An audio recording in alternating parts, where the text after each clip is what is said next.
So I'm happy to be able to announce yung 60 billion na yan, ibabalik na natin sa PhilHealth. Inanunsyo ni Pangulong Ferdinand Marcos Jr. na ibabalik na ng pamahalaan ang 60 billion pesos na excess fund ng PhilHealth na unang iniremit sa National Treasury. Ginawa ng Pangulo ang anunsyo sa kanyang pagbisita sa Jose Fabella Memorial Hospital kaninang umaga.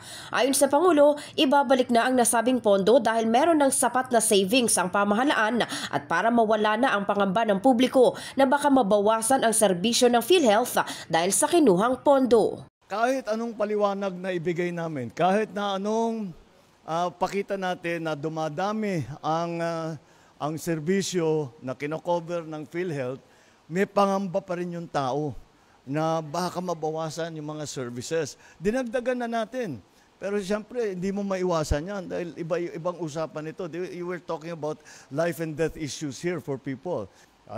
Siguro alam naman ninyo lahat, yung mga savings natin na bago, na galing sa iba't ibang departamento but mainly from Department of Public Works and Highways, yung 60 billion na yan, ibabalik na natin sa PhilHealth para hindi lamang para sa pangamba ng tao, kung hindi dahil gagamitin na natin, nagkaroon na tayo ng savings, gagamitin na natin yan para palawakin pa ang serbisyo ng PhilHealth. Dahil dito, madaragdagan pa ang hawak na pondo ng PhilHealth sa pagbabalik ng halagang una ng inilaan ng Department of Finance para sa mga pangunahing programa sa kalusugan at social services. Tiniyak ng Malacanang na ang hakbang na ito ay makakatulong upang mas mapalakas pa ang mga serbisyo ng PhilHealth at matiyak na mas marami pang Pilipino ang matulungan ng kanilang mga programa. Healthcare is the most important service that the government can give.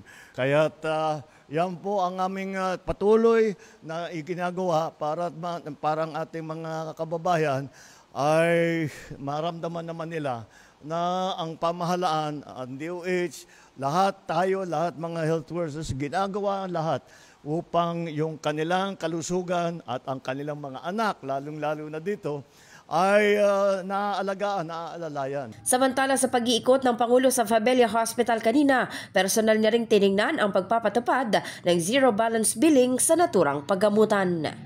In the heart of changing lives, ako si Brigada Maricar Saragan ng 105.1 Brigada News FM Manila, The Music and News Authority.